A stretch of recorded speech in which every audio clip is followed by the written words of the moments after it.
Hello and welcome to Road to Reason.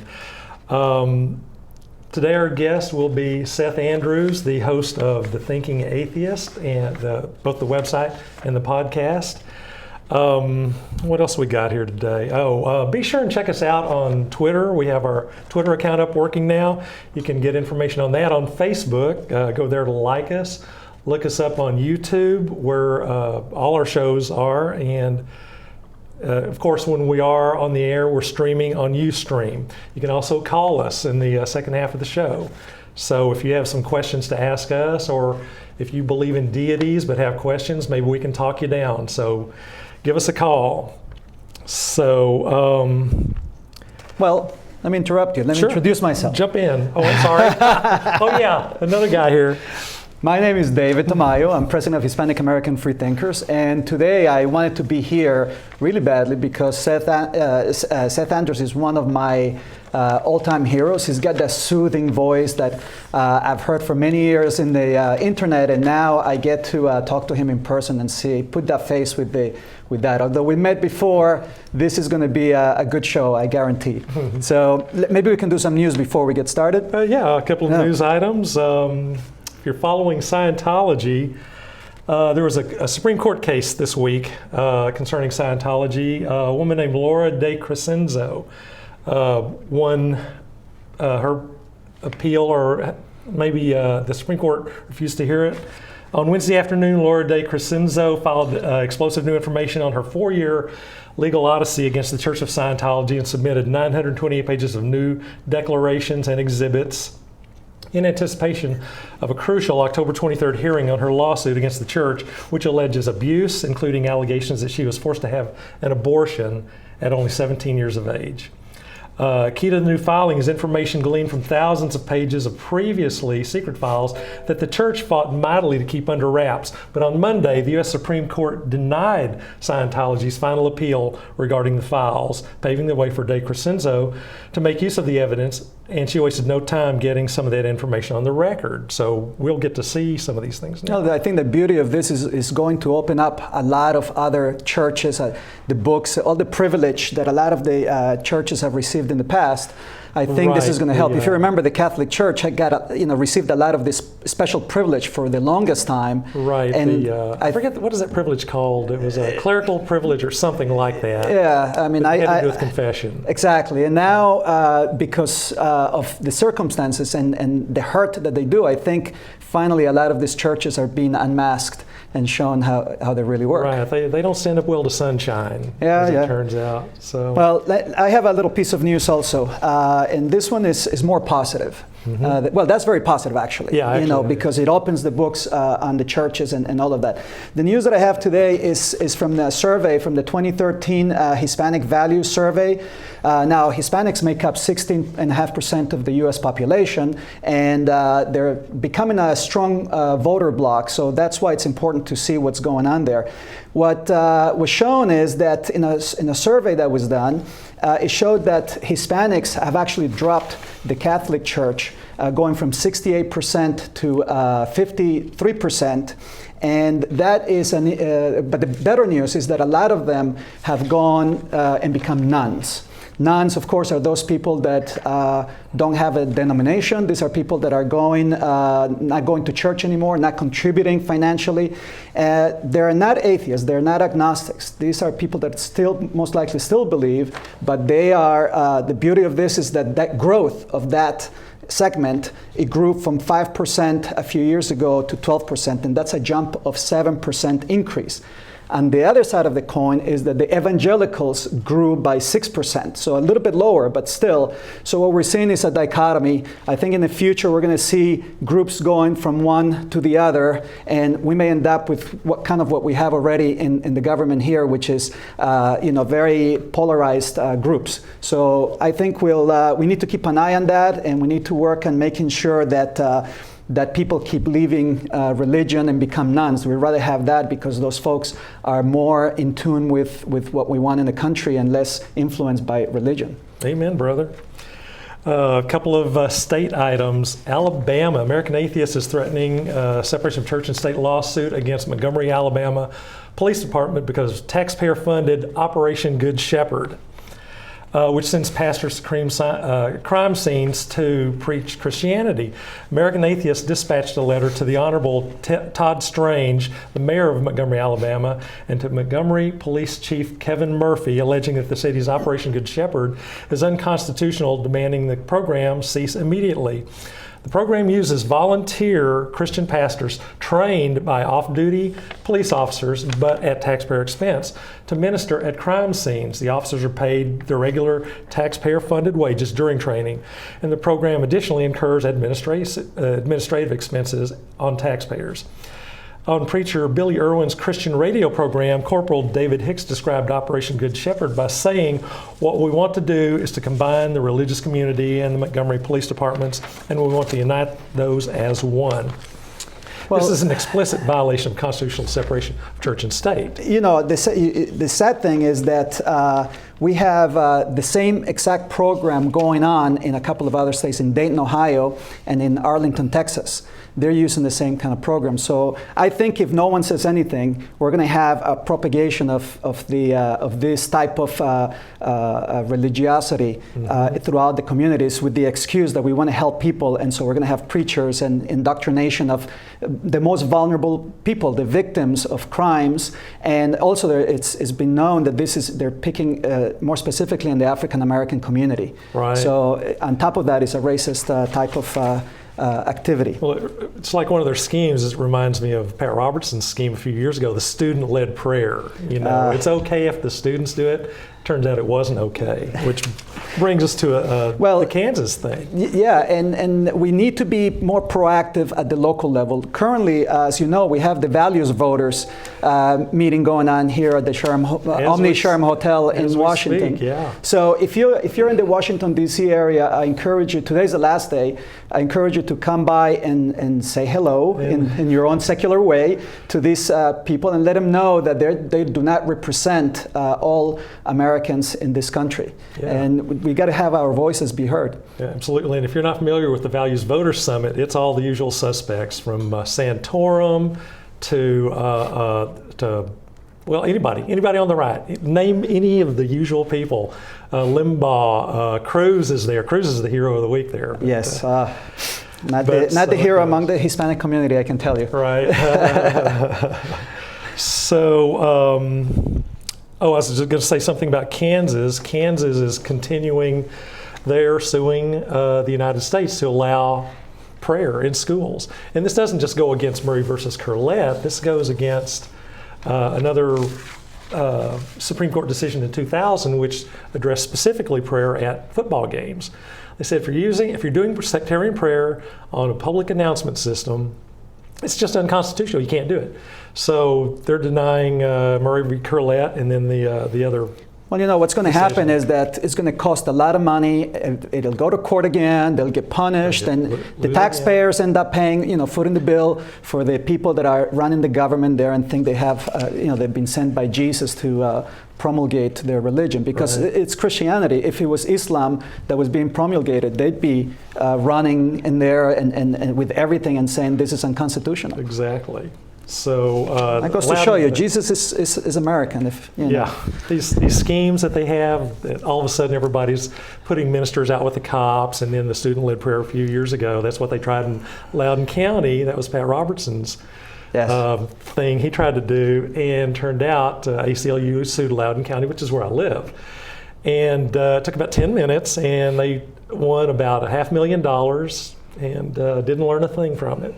Wasted money. Wasted money. Well, today, I think, you think we should, have one more? One other announcement I just want to say, for announcements in the Washington, D.C. region, which is very active for atheists, you might want to look up Woody Lipinski's mailer he sends out, which is full of all the activities going on with all the meetups and groups. It's at secular Secular Skeptics Science Calendar at gmail.com. And Uri is just a wonderful guy. He works really hard in attending and supporting all the different groups in the area. So let's make sure that, if you don't know who he is, become friends with him. He's really a good guy. And he puts together this list every week. Amazing. Out of his pocket and on his own time, and does a great job. And he's at every activity. He's really a good guy. So thanks, Woody. Really appreciate it. Okay, so. All right. So before we go any further, and so we don't run out of time, I want to focus now on the main event of today, which is want to talk about Seth Andrews, who is the host of the program, The Thinking Atheist. And he recently wrote a book, a 190-page autobiography, which recounts his religious upbringing and his years in Christian schools, his decade as a Christian broadcaster, his ultimate apostasy, and how a 30-year believer could one day come to create one of the most popular websites in the internet, and a community that he has a big following, and it's a very active community. And a lot of people cite him specifically as the person that turned them or answered a lot of the questions. So without wasting any more time, Seth, welcome to the show. Glad to be here. It's a pleasure. Thank you so much for the invitation. Yeah, we had Seth here about 3 weeks ago now at American University, gave a great talk. So if you get a chance, if you want to book a speaker, Seth would be great. And we're going to ask some questions on his book and also on a lot of things. But maybe we should start with the book a little bit. This book hasn't been out a year yet, right? It came out in January? It came out, late December, early January, something like that. Okay, and your audiobook, how long has it been out? Well, I did the audiobook around the same time that the paperback released and the Kindle version released. Because I'm a radio host and come from a radio background, I knew the audiobook would be an important way to sort of tell that story.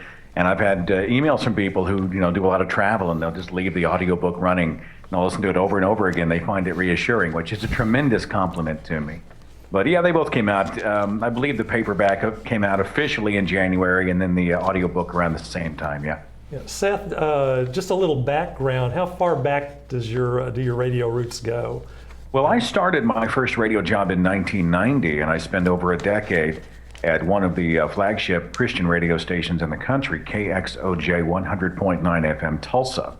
And we weren't a big station when I began, but Christian music, specifically contemporary Christian music, exploded in the mid-90s with the popularity of artists like Amy Grant and Michael W. Smith and many others.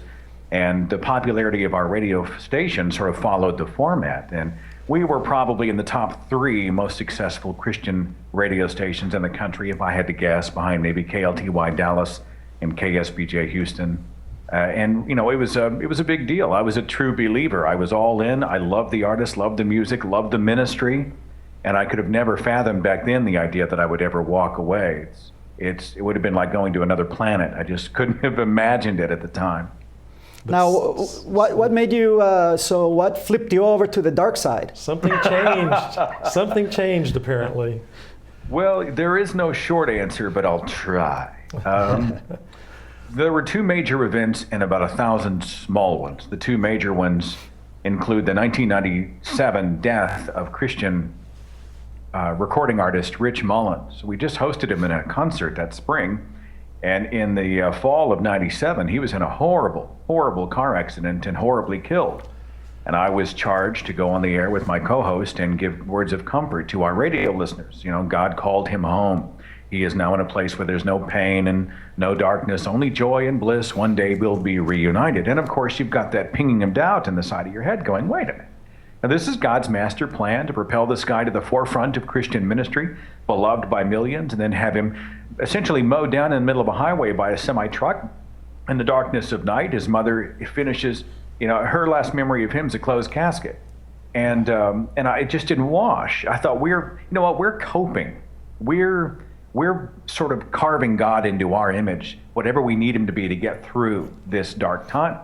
And I kind of brushed that off. And then, of course, the attacks of 9/11, I was on the air and people came in after the the first building fell, and they're asking me to pray. We're praying for safety and praying for God's protection and praying for all this stuff. And I'm looking around me at the smoke and the debris and the bodies, and I'm like, protection from what? It's already over. It just seemed like people were using God as a crutch, and God meant something different to different people. And that and a whole bunch of small things. Finally, I just got serious about asking the harder questions when I hit my late 30s. And you know what happens when you start to ask questions? The dominoes really do start to fall. And that's exactly what happened with me. So what was the first book or the first atheist type of thing that sort of grabbed you and said, I'd never known this existed before? The one event that I talk about that started the chain reaction was, I didn't know much about Christopher Hitchens. I'd seen him on TV from time to time, and for some reason, and I'm not really sure why, but I'm in the business of video production, graphics, and that kind of thing, and I was working on some graphic work, and sometimes I'll play something on YouTube in the background, and I pulled up a debate by Christopher Hitchens and Rabbi Shmuley Botiek at the 92nd Street Y. And I thought, well, this ought to be good, right? You got God's rock star over here. You got the rabbi. He's going to go head-to-head against Hitchens, who we know is not shy, and this ought to be great. And by the end of that exchange, I remember thinking, I had never seen somebody, and this is how insulated and naive I was, I'd never seen anybody directly challenge God in such a way before. Lightning didn't come out of the sky and fry him on the spot. And he didn't look like a joyless, sad, miserable, pathetic, rudderless atheist. He looked like a guy he was very together. On top of that, his arguments made more sense than the rabbi. You scored him as winning then. Yeah, I'm thinking, whoa, wait a minute. Well, I started to look up other Hitchens videos, and before I knew it, I'd been introduced to names I'd never heard before: Richard Dawkins, Daniel Dennett, Sam Harris, and whatnot. And one of the people that Hitchens mentioned was a former evangelical pastor in Canada, Charles Templeton, who had walked away from his faith altogether, and he'd written a book called Farewell to God. Well, I was intrigued, and I thought, wow, this guy used to be a pastor, for Pete's sake. So I bought the book. I found it on Amazon, and I read it in about a day. I couldn't put it down. And it was after Charles Templeton that I opened up Dan Barker's Godless, and then Richard Dawkins' The God Delusion, and you were done. And now I'm thinking, whoa, wait a minute. It's almost like I'd taken, which pill do you take to get out of the Matrix? Is it the red pill or the blue pill? And I'll tell you the other thing that really helped to push me out of religion, or at least away from the easy, lazy, hazy answers of religion, was debating the apologists. I would go to the experts and I would say, well, hey, hang on just a second. Can we talk? You know a lot about the Bible. You're a pastor, a preacher, a pundit, whatever. Hey, what about this? And we talk about the logistics of Noah's flood. We talk about Methuselah. Hey, it wasn't the average lifespan in that time period about 40 to maybe 50? 969 years old, that just doesn't make sense. And to hear the answers that came back, we've all got that meter, that BS meter. We're like, ding, ding, ding, ding, ding. No, that doesn't even make sense. And that's exactly what happened. The more I heard back from the experts, the more I began to realize that, Houston, we do have a problem. And it took about a year and a half of some kind of a hard journey before I finally came out and said the word atheist, and that was in late 2008. Now, so you talk about the debate between Hitchens and the preacher, the rabbi. The rabbi. Since then, have you participated in debates? What do you think about debates, such as that one? Is that something that I'm sure you've been invited to do, or they've just been spontaneous, or what are your thoughts about that? I see the value of debate with an apologist. If Christopher Hitchens debates William Lane Craig, he's not going to convince William Lane Craig, right? And William Lane Craig is not going to convince Hitchens. They both know each other's arguments. They're both essentially there to defend a position. And I think if it was just those two, it'd be a total waste of time. But if there are people watching in the periphery, if there are people who are sort of privy to the discussion, who might be going through questions in their own life, and they can see or hear the different arguments and the different positions supported, then, well, now you're talking about some serious benefit. I'm not a debater, Dillahunty's really good at it. I'm more of I take a more conversational approach, which drives some people crazy. They like me because I'm a storyteller, because I can articulate things, because I kind of I love people. I have a compassionate sort of an angle.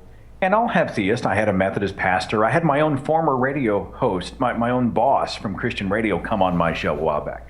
And we challenged each other, but it wasn't one of those clinical debates. You have 2 minutes to do an opening statement, and then they have a response, and then rebuttal, and then you go back and forth. Those sterile clinical types of debates, to me, are hugely uninteresting, largely non-productive. I think let's put two people side by side, face to face, and let them go at it and see what happens.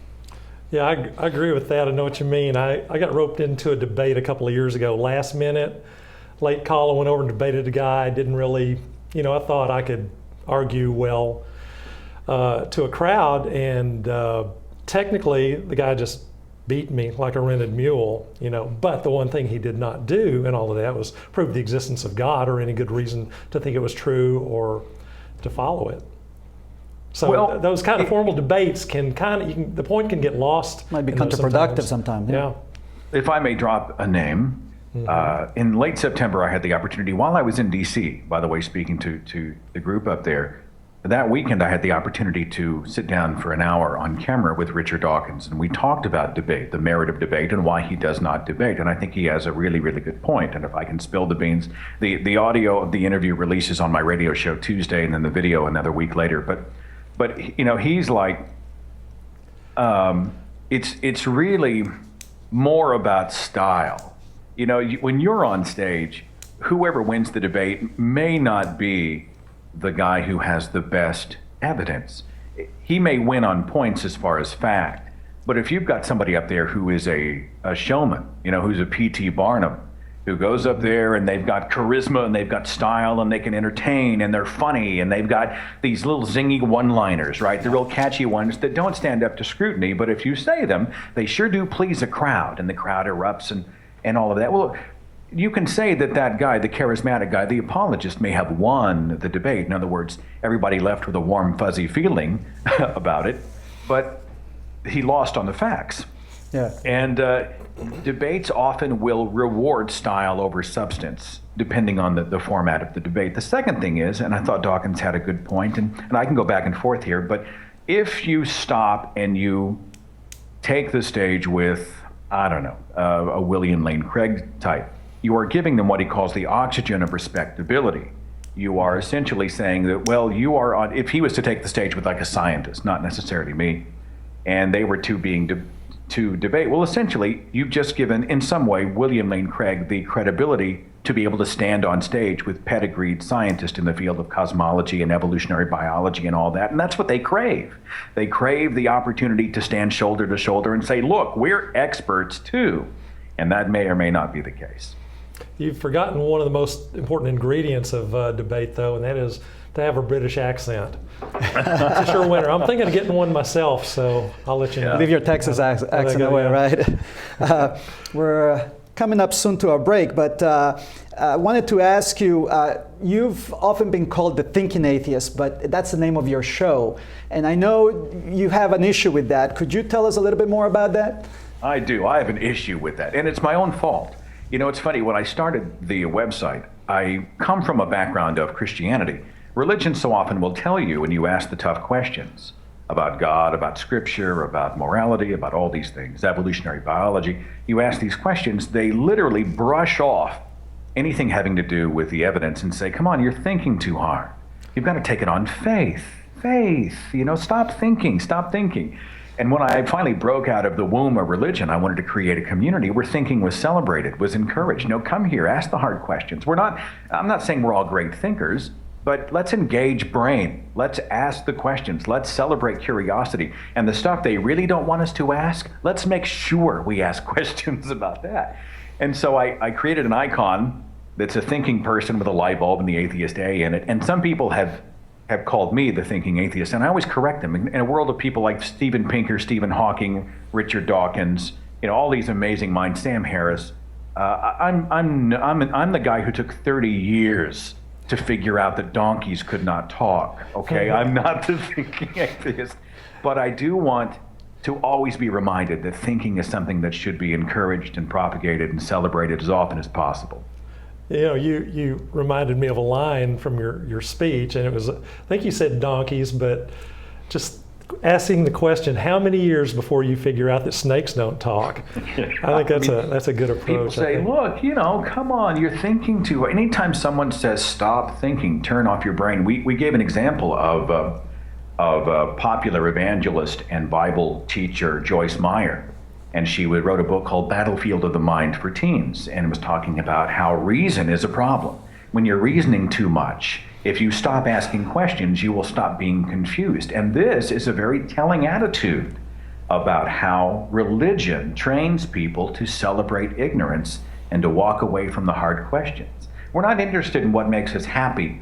We would like that, but more importantly, we want to know what is true. Whatever's true, that's just what we want to know as human beings. And I think that's hopefully what the thinkingatheist.com represents. Yeah, fairly often I've always was told, question everything, but it's a different magisteria. Don't question religion. God doesn't like to be questioned. Don't look in that realm. Or if you ask the question and you come back with an answer that does not line up with Scripture, they say, well, you have come back with the wrong answer. You did it wrong. It's a rigged game. I come back and I say, well, actually, Scripture, it doesn't line up with the facts here. And, it wasn't even written during the time of Christ. And this looks like it may have been forged. And the book of Mark looks like it has 2 or 3 authors. And these verses contradict each other. And you start to go there. Well, they say, no. You know what? Come back when you have the right answer. Keep asking until you get the answer that we expect. And then we'll say you've done it right. Which is completely bogus. That is not how science works. No, it's that kind of thinking is obviously anti-intellectualism manifest, and the danger of that. We can look at history, and the danger is obvious. Yeah. When do they start burning books? One other question: the day finally came when you used the word atheist. You said that was in 2008 or so. Yes. Yeah. There's an old saying, there's no fanatic like a convert. Just how fanatic did you get after the conversion? Well, I felt, it's, and I find this phenomenon to be very, very common. When someone realizes that they have spent 30 years believing and promoting something that is false, and it's probably different for everybody, but for me, I was one, angry that I felt stupid for not figuring it out sooner. 2, I was upset that I had never been given the chance to really genuinely learn about the world, right? They put us in an insulated, tiny private school. They built a wall around us of confirmation bias. We never had a chance. And the third thing was I was so desperate to help somebody else who they might not know this. Look at this information. You've got to know this. And so I was almost evangelical for a couple of years until I finally relaxed and found a more moderate tempo for sort of getting the word out. Well, Seth, we have to go for a 3-minute break. Please drink some water, and I'll do the same, and we'll see you in a few minutes here. You bet. At NASA right now, scientists and engineers are working every day to help humans learn how to better care for our home, so that we never have to leave. NASA has a fleet of satellites around the planet that keeps track of climate change and studies how humans are affecting the planet. NASA has a ton of geniuses, and all of them are working for a future that has a healthy Earth in it. Like when NASA helped find the hole in our ozone layer so we could fix it before the problem got out of control, NASA is doing its part. We have to do ours. This is our home. To learn more about how NASA is keeping an eye on Earth, visit www.nasa.gov/Earth. When I was younger, I didn't want to admit I had a serious disease. Because of my diabetes, I lost the sight in my left eye. Misconceptions continue to surround this monster public health issue. But the simple truth is, diabetes can often be prevented and complications avoided. You're not alone. Understand the realities of diabetes and know that you can manage it and lead a full, active life.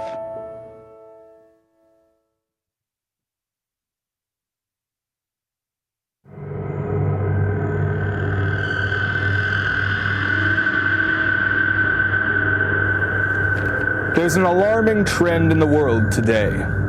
Everywhere you go, people are saying that cinema is dead. But cinema is not dead. My name is Count Simon Gauntley, and on my television program, Count Gauntley's Horrors from the Public Domain, I make it my mission to resurrect forgotten film classics. I promise to dredge the sewers and ford the stagnant streams of film history to ensure that no film is truly lost to the ages. Count Gauntley and FPA, keeping cinema alive! Alive! Alive! Well, even though Joseph's been gone 18 months, we've made the decision to keep all his things as they were when he was here last. I finally just packed his toothbrush away like 6 months ago. It had been sitting on the counter in the bathroom. And I was cleaning the bathroom one day and I just thought, okay, it's time to put the toothbrush in the medicine cabinet.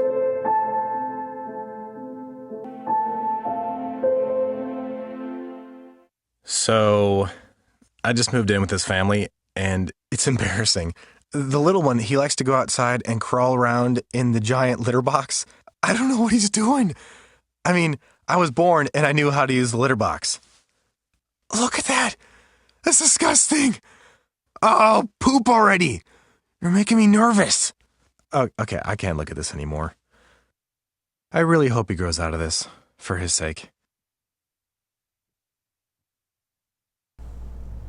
Welcome back to Road to Reason. I'm Rick Wingrove. With me today is David Tamayo, and our guest is Seth Andrews, the host of The Thinking Atheist.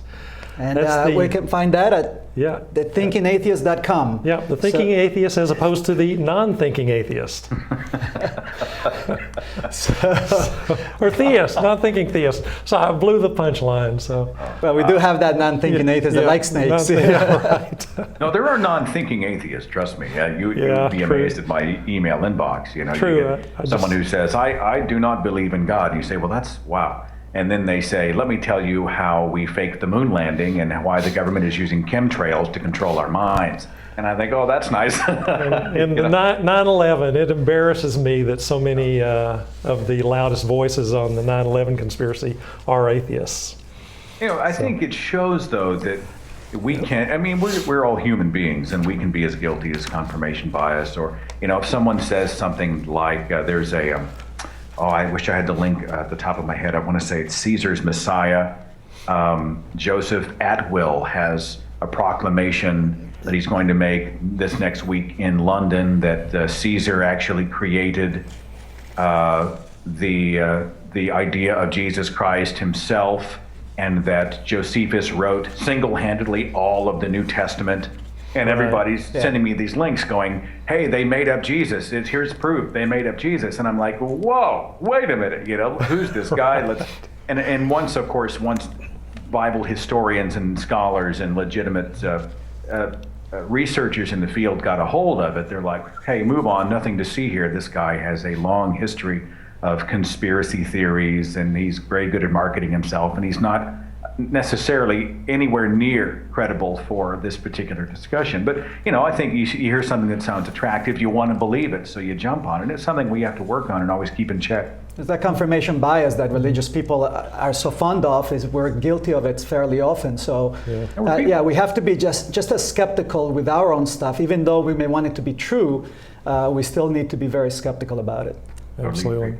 So, Seth, we looked on your Facebook page. Yep. And turns out you're fond of staring into photos of Kate Beckinsale. I have been guilty on occasion. Well, I get that totally. We did a sort of a post about how we don't do celebrity. You know, I don't get freaked out about celebrities, but Natalie and I went to go see the film Gravity. And of course, she loves George Clooney. Well, George Clooney on the IMAX. I mean, I had to drag her out of the theater. And I mentioned that I'm probably just as guilty with Kate Beckinsale. So maybe we're all guilty of some kind of a celebrity. You know, we see perfection and we worship it, kind of a thing. But the truth is, I'm sure in real life, we would be let down, that they would be just flawed people like everybody else. Oh, I don't know. When I met you, I thought I was going to be let down, and not at all. You mentioned also the movie Gravity. I just saw that also, and that was just amazing. Yeah, I know Neil deGrasse Tyson just destroyed him on fact. But, if you have an astrophysicist go to a film that is set in space and it's made by Hollywood, you're probably going to have some problems there. So obviously they took a bunch of dramatic license. But, it's funny, just off the topic of atheism for a second, we live in an era where it's very, very difficult to be amazed anymore. If I remember when I was a kid and we saw Star Wars on the big screen, and we go down the trench and the TIE fighter, and I mean, you felt like you were transported. You felt a sense of awe. But in the world of computer-generated everything, it's really hard to take anybody to that place. Now they just look up and go, "Wow, that's really cool. Oh, it's just CGI. It's computers. Whatever." I mean, you automatically are disconnected from the material in a way. Some character jumps out of a 90-story window. It was all done with computers. They wouldn't have risked anybody's life. You don't feel that. When I saw Gravity on the IMAX, I literally felt a sense of awe. I mean, they pulled it off. And that's what you want. I mean, I'd go back and see it again on the big screen in a heartbeat. It was that good. Free plug, saw it by too. the way, for the producers. Yeah. No, I loved that movie. I thought the physics in it was perfect. It was flawless. And the visuals, the destruction that was happening out there in space. And that talked about a rule called the Sperry rule or the Scarrett rule or something, which was proposed by a NASA scientist about 30 years ago, where he suggested that if we start breaking up satellites, if one of them gets hit, it's going to put out enough debris that it hits other satellites. It'll produce a cascading effect, which ultimately not just destroy every satellite, but will prevent us from going into orbit for generations. Yeah. Not only that, but I won't be able to get home. My GPS will stop working. Yeah, GPS will stop. Everything will stop. How can we live without that? So, Seth, let me ask you a question on a separate topic. Recently, you just mentioned one of these things with the Jesus question. It seems like lately there's been a lot of infighting within the the internet among seculars.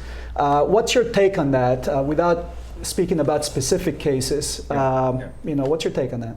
Well, I myself I found I've been inclined to sort of stay relatively clear of it for one major reason, is that I want to remain focused on the fight against superstition. I grow frustrated sometimes, and we're in a movement that in many ways considers itself enlightened. So if you get enlightened person A next to enlightened person B and they have a disagreement, things can get kind of sticky. What's missing in so many of these discussions are just two words: good faith. Good faith. Meaning that if I have a problem with you, David, let's say you gave a speech at an event and I thought, boy, you really blew it. Or I gave a speech and you thought I really blew it, or I got something wrong, or I said something that might have even been offensive. And or maybe I blogged about something you disagreed with, or something happened. Well, instead of coming to me and saying, hey, we've got a real problem here, and I really think that we need to address this. Can we go out and have a beer, or can we talk about it, or send me a message, a letter or whatnot, and we start there. Instead we pour gasoline on it, right? I go home and I pull up a blog and I have tens and tens and tens of thousands or hundreds of thousands of listeners or viewers, and I throw your name all over a very inflammatory piece. And I mean, is that good faith? Is that genuinely an effort to try to find resolution, to try to find common ground, to figure out what's wrong and fix it? I don't think so. And I'm so glad that I wasn't still a believer when I stumbled upon a lot of this infighting, because if I had been looking for a community, because you lose community when you leave the faith, right? You are once part of a church family where you belong and everybody's there to hug you and tell you how much they miss you and how much they appreciate you, and you have a life mission and kumbaya. You leave that, you feel completely isolated. You're looking for people who get you. If I'd stumbled upon a lot of this venom and vitriol when I was still a believer, I don't know where I'd be today. And I'm so glad I missed it. At this measure, I personally have decided that on my pages and site, I'm going to remain forward focused. That may change. I feel like if there's something that needs to be done or said, something I can contribute that won't be too much of a distraction. Mostly, I just want to give everybody a larger scale encouragement that we need to begin working in good faith to find positive conflict, not just conflict, but positive conflict, and find a resolution to that conflict as well. Yeah, the online vitriol has been a part of the scene since the beginning. Yeah. 22 years ago when I got my first PC, went out and found CompuServe and the Atheists, and we were fighting the Christians online the first day. We were arguing about evolution the first day. Yeah. And the vitriol started then and has continued to today. The anonymity, I guess, facilitates that. But normally when we do encounter people face to face, you don't actually behave that way normally, except when we do things like table at the Values Voters Convention Summit. We do encounter people that say as mean and dumb things as you ever see on online. I don't even mind heated discussion. I mean, you know, we're all passionate about something. We get together and we raise voices sometimes. I mean, fine. It doesn't mean I don't love these people. It doesn't mean I'm working against you, or that I think you're a monster, or that you're any name in the book. It just means that, man, come on, we can have that discussion, and when it's over, we can handshake or hug or call it a night, and it's all good. And I think if we can do a better job of understanding that it's not just enough to be right. Being right's important, or having good evidence. Being on the right side of a situation is important. But it's also important to remember that we are people who need to stick together and support each other as a movement, because splintered, we are far less powerful. I think it's important to stay humble sometimes. I think sometimes egos get in the way, and there are different styles of saying the things that we need to say for a more secular America. But we need to be, you know, the style is important, but I'm one that says that, you know, we need every kind, the strong atheist and the personable atheist and all of them. We need everybody. But I don't really know what I am. I'm not Silverman, right? I'm not the guy out there who's, and I'm kind of a teddy bear. I'm passionate about my non-belief and living in the real world. And I mean, I can get my ire up like anybody else, but I love to go out and just chill with folks, and I love to laugh. And I'm trying to figure out how one might even label me. I have no idea. I would label you the caring atheist, because well, that's another domain I'll have to reserve. I've seen you speak with especially believers, and you treat them, you know, with respect, and I think that says a great deal about you, as much as it does, you know, the others, that they're valuable, and that, you know, fairly often I see a lot of us, and I'm sure I've been guilty of it, that we become more passionate about the truth and don't often think about the impact we're going to have and the emotions and how we're dealing with the other person, and sometimes that pushes people away instead of bringing them to our camp. To a fault, I might give believers the benefit of the doubt, and maybe that's something to do with my long journey out. But I don't see believers as stupid. I mean, we all do stupid things. You'll find stupidity in any movement. But when I look at someone who has been indoctrinated from their earliest memories, who is surrounded by churches and has never really been challenged, this is their normal. Or they are genuinely afraid. They're afraid of hell. They're afraid of personal or professional consequences for saying anything. And so they just sort of remain inside their religious cocoon. Many of these people, Jerry DeWitt said it wonderfully at the convention recently in Pennsylvania. These people, I see many of them, a great many, as victims. And they just need to be given courage that it's okay, again, to ask the hard questions and to find the truth, even if it stands in contradiction with what you've always been taught. Right. It's important to be cordial, because in reality, we do realize that most of those people out there are actually just trying to do the right thing, trying to lead a good life, raise their kids right, make a better world. We know this. We can argue with the methods, and we can concentrate on the more vocal and mean-spirited members of that community, but there's no need to hammer the rank and file people. Courtesy counts. Now, Seth, 100 years ago, Robert Ingersoll predicted that religion was going to die away and that science was explaining everything, and God basically didn't have any more places to hide. What's your prediction of religion in the United States over the next, say, 10, 20, 30 years? I mean, if you're a betting man. I just don't think religion will ever go away. I think there's always going to be religion somewhere. However, I think that it's going to, in the next 20 years, come to a point where it is so out of the mainstream. It is so obviously in contradiction to the evidence, that it's, you know, it doesn't wield huge political power. It doesn't you know, dominate whole communities. I think religion, it will always be there. It's always going to be the thorn in our side. There'll always be somebody, as long as there's money in it, as long as the cult of personality exists, and as long as people have a desire to believe, religion will always exist. But I think we'll get to a point here in the United States, and it's going to take a while, but I think we'll get to the point where it's not, you know, it's toothless. It's there, but it's not all that much to worry about. So, you have a question for him? I'm sorry, I was writing. Okay, I'll keep going then. Please keep going. I wanted to ask you, you know, fear is a very, very powerful motivator for religion. At any time, did you feel that fear of hell as you were having these thoughts, you know, as you were becoming an atheist? That seems to be sort of the last thing that religion has on people to grab them and keep them in place. I mean, that was my experience, and I think it's been a lot to them. I didn't see that much when I read your book. I didn't see that part too far in there. You know, hell's an ingenious little mechanism for control, isn't it? I don't know how many people will send messages to me and say, "Man, you don't want to go to hell, do you? I mean, even if even if there's a 1% chance you're wrong," which tells you how ingenious it is. It took me probably, I mean, I went through in 2007, 2008, I went through a period where I was genuinely nervous. I mean, I wasn't nervous enough to stop digging and asking questions, but I had those thoughts. If I blow this, the consequences are huge. If I get this wrong, I'm torched forever. I spend eternity in unimaginable agony.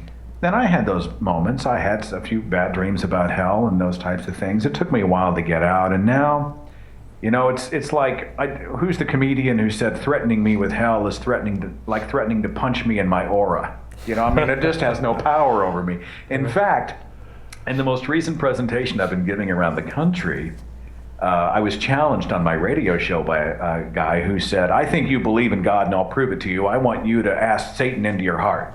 And I don't think you're going to do it because you secretly believe there's a Satan." Well, at the end of the speech, we just pull up Satan's picture and we have a prayer. Now, I don't ask him into my heart like to be my Lord. I just I riff on it a little bit. But, you know, we actually call down the dark Lord. Look, if you exist, bring it. All right, now's the time. And I've had people come up to me after the speech and they've said, I got chills. I got goosebumps. When you said that, I'd been so preconditioned, even as a believer, even though it's been years, that I literally felt nervous for you while you were on stage. And that tells you how powerful it is. These days, I don't worry about hell one bit. And honestly, a God who would design, invent, implement hell does not deserve my worship anyway, period. There's no way I could follow it. No, eternal torture seems like a bit of a construct to scare people. I'm actually working on, I'm sorry, Rick, go ahead. I was just going to say, Seth, we have a phone call from Rob in Richmond, Virginia. Go ahead, Rob. Hey, guys. Wanted to start off by saying last week, Kerry said that Dr. Peter Boghossian, our guest then, was the sexiest philosopher alive, which meant I was neither sexy nor a philosopher. And then David started this show by saying that Seth Andrews had the most soothing voice anywhere. And then Rick wants to use his Bible-based morality to rent a mule so he can beat it to death. So I want to say, if this behavior doesn't change, I'm going to take my marbles, go home, and find some better friends. Now, separate from that, Seth, I was poking around your website, and I have a terrible echo, so I don't know how this is coming out. It's fine. It's good. Okay, under Bible atrocities, you ask people how they would feel if accounts of the Bible endorsed rape, incest, slavery, and so on. If those were carried out by humans, you know, how they would feel about it. And I think that's just a fabulous way to address things, you know, go through, you know, the various stories and personalize it, you know, and have, you know, my dad was okay with my being raped and turned my mom into a pillar of salt. Had you ever actually incorporated this into either debates or discussions, and what kind of response do you get? You know, I did a blog on it years ago, and I've done some riffs on it personally called The World's Most Famous Dictator. What we did is we took some famous names, some tyrants in history, and we listed some of the atrocities they were guilty of. You know, the raping of young children and the execution of families, all these types of things. And then at the end, we pull the rug out from underneath the viewer and say, by the way, you weren't reading about Hitler, Pol Pot, Idi Amin, Stalin. You were reading about edicts from Yahweh, endorsed by Yahweh in Scripture. And I've had people who have used this tactic when they do presentations before churches, right? And there have been, as I understand it, whole studies done where they'll take a group of people, be it school children, and they'll say, this person executed 500,000 people. And, oh, it's horrible. And then you tell them God did it, and you see that they equivocate and they immediately shift their position. I think it's a brilliant debate tactic. If there's a way to put it together so that they don't see you coming, find out, resonate with their own innate moral compass, and then reveal to them that the person behind the atrocity is actually Yahweh. I think in the short run, they'll always equivocate. In the long run, I think that seed of doubt may actually come to fruition in some way. Yeah, that's an excellent tactic. Now, you've been doing your podcast for many years now, and I'm sure you've come across a lot of interesting stories, sad stories, whatever. What would you say has been perhaps one of your most touching stories, or some of the ones that have actually, gotten to you, where really, it's probably more than one, but that stands out as a story from your podcast? Wow. Well, the podcast started in 2010 with just a handful of people, and we're pushing 500,000 monthly downloads these days. It's just been amazing, and I ain't complaining. You got to watch out what you say now. Over the years that we've had, what an honor it was to have James Randi on the air, and I've had the opportunity to speak with so many people who have made an impact in my life. We've done everything from explore different faiths, and we just did a great show that sort of delved into the Jehovah's Witnesses. We've talked about, I think we did a whole show on weird cults from around the world. We've obviously taken on Christianity. I had the high priest of the Church of Satan on last year. It was a ball. We had a blast on that show. And it's hard to really pin it down. I will say that I receive letters from people from all over the world, many of whom are either have come out of or are now coming out of a difficult situation, ostracized from family and friends, shunned, financially cut off or whatnot, and they say that they have no one. They've lost a spouse. Their spouse walked away. I can't live. This isn't the person I married. They've lost contact with their children. I've had college students whose parents cut off their entire college education funding until they rejected this atheism nonsense and came back to the faith. What kind of emotional and financial blackmail is that, right? And they will send me a letter and they say, I felt isolated and alone and hopeless, and I listened to your show because it reminds me that it's okay to be myself, to be an individual, to have a mind of my own, to live in my own skin. It reminds me that I don't have to be somebody else. It's okay to be me. And I'll tell you, there have been some of those letters. I'll read them to Natalie, and I'm literally tearing up. And I'll read them on the air sometimes to our listeners, and they just, I can't tell you how meaningful it is to me to feel like that just one guy in his home office once a week yammering on about something has managed to embolden somebody else and sort of help facilitate their freedom from superstitious nonsense. It's a tremendous feeling. Yeah, that's great. I mean, if I could make one suggestion for your show, get a British accent. Think about it. Don't rule it out.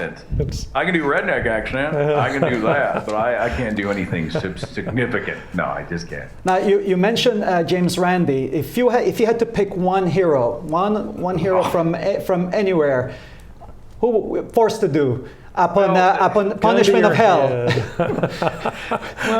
Which one would it be? Everyone's going to be like, hero worship. You're just being religious about human beings. The truth is that no, there are some people. I, to this day, have a tremendous, tremendous regret that I never got the chance to shake the hand of Christopher Hitchens. I'm amazed and feel tremendously gratified I was alive at a time when he was alive. I'm also tremendously gratified that I'm alive at a time when so much of his work was recorded. Right? We have his writings, we have his speeches on YouTube. You can watch him for free. You can see the debates, you can hear his words, you can participate in the fruits of his life in this era of humanity. I'm so thankful for that. I think if there had been one it would be the opportunity to shake his hand. He wouldn't know me from Adam, probably wouldn't care. But just to say, thank you, thank you for the impact you've made in my life and for giving me courage. He'd be the guy. No contest, he'd be the guy. He being local, we would get an opportunity frequently to run into him at events here. And I loved him because he was a red meat guy. I didn't always agree with him politically on 100% of everything, but on atheism, he was red meat when red meat was needed. He was unafraid and would say things that were just shocking to people. Well, and it worked. You've got to have that. You've got to have that voice. If I may, too, a lot of people who are on the front lines of activism, and they're shouting, right? They think that in order to be effective and to be strong, you have to shout. They think that if you use a softer voice or a kind word, you're being weak. Well, that's absolutely bogus, and Christopher Hitchens provided daily proof of that. He was kind and gracious. He loved people. He had a tremendous sense of humor. Would anyone ever call him weak? Absolutely not. He was able to walk in and just square his shoulders and be who he was, and he raised his voice. It wasn't to compensate for a weak point. It was to emphasize a salient point. I think he was a great example for those of us who were on the front lines. And the man could hold his liquor. I'll give him that. Better. He was one of those people that did better with a light buzz on, But we've got about a minute left. I want to remind the viewers that the book is called Deconverted. Please buy it. It's very. I like the audio one better because it's got some different snippets and little few things that are different from the reading book. And also, I want to remind our viewers that we're looking. Road to Reason is looking for a female co-host. And a lot of dudes around the show these days. So. Exactly, too much testosterone around here. Yeah, way too much. We need a balance around here. So if you are interested or you know someone that you'd like to recommend, please contact the show. The information will be presented after, and we also have the Facebook page, the Twitter page, and all of those that you can use to contact the show. Seth, we want to thank you really very, very much. I had 200 more questions to ask, but time just flies. I just tend to babble on. That's my fault. No, not at all. We were counting on that, actually. Not at all. Actually, I'm looking forward to seeing you again. You're going to be in Skepticon. I will be there in mid-November. Yeah. So we'll have that beer. You said beer, and you had me a beer. Adult beverages all around. We'll call it communion. It'll be great. So. All right. Thank you so much for being with us today. Yeah. Thank you. We really appreciate it. Oh, and anybody out there, if you need a speaker, contact Seth Andrews. He gives a great talk. Giving you guys my Amex card number tonight. So you guys have just done way too much for me. Right. Thank you for that. Thank you so much. And everybody out there, read your Bibles.